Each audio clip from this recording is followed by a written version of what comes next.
Audio Jungle.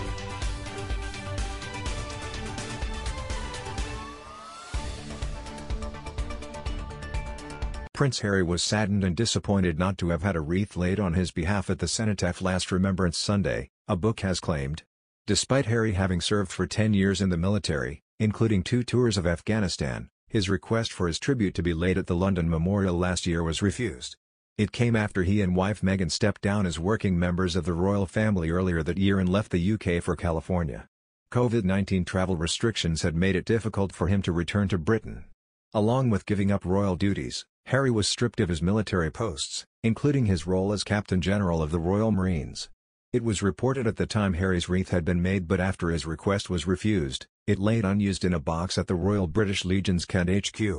And in an updated version of Harry and Meghan's unauthorized biography, Finding Freedom, it is claimed his request was denied because he was no longer a frontline royal.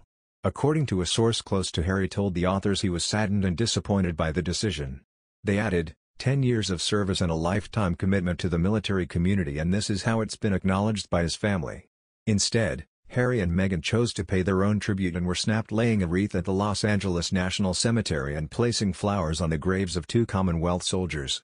The wreath was inscribed, "In memory of the men who offered their lives in defense of their country."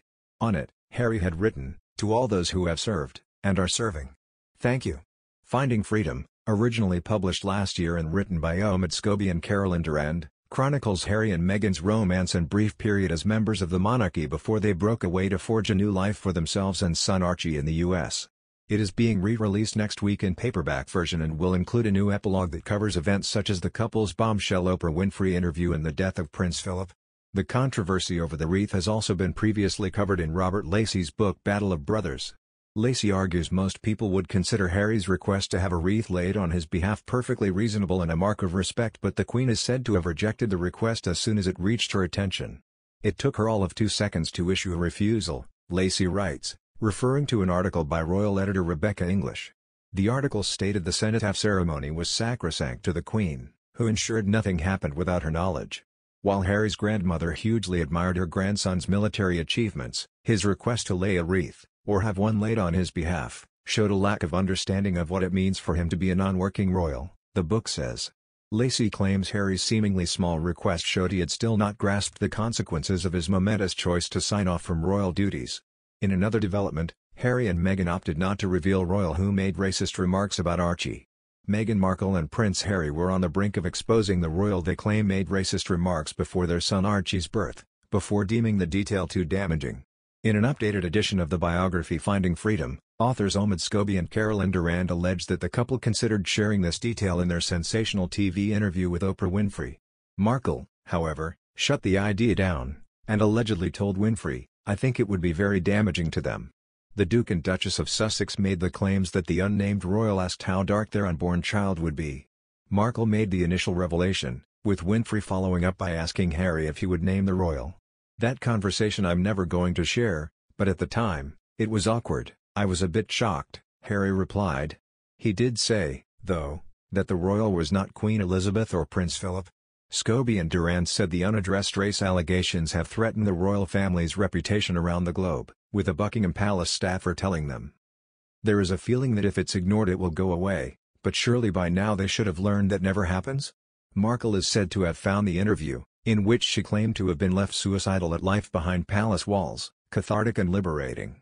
The Queen did not watch it, the book states.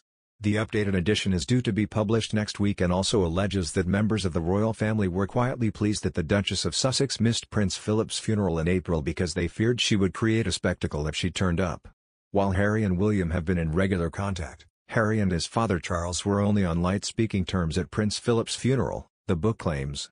It adds that although emotions within the royal family are still raw over the Oprah interview, a source close to the couple allegedly said it will force people to talk in order for the healing to begin, although the source admitted that it will take time to get past the hurt.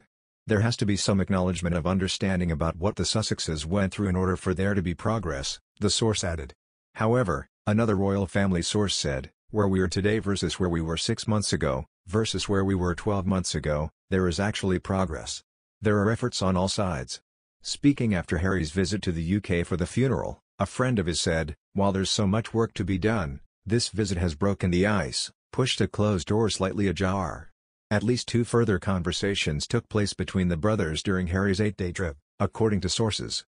This made for easier communication between the pair as they continued to plan another tribute to their mother, Princess Diana. Both brothers are deeply devoted to carrying on their mother's legacy, and no amount of hurt feelings would ever get in the way of that, said Harry's friend. It is an absolute priority, and even amidst this other stuff, they simply wouldn't proceed without one another together. Harry also tried to be there for his father, Prince Charles, at the funeral, as a source said. Though there were many unresolved issues, Harry wanted nothing more than to make sure Prince Charles felt supported in his time of need. However brief their conversations, they were steps forward in a necessary healing process for the pair. About the Sussexes' move to California, the book says they have never once regretted it.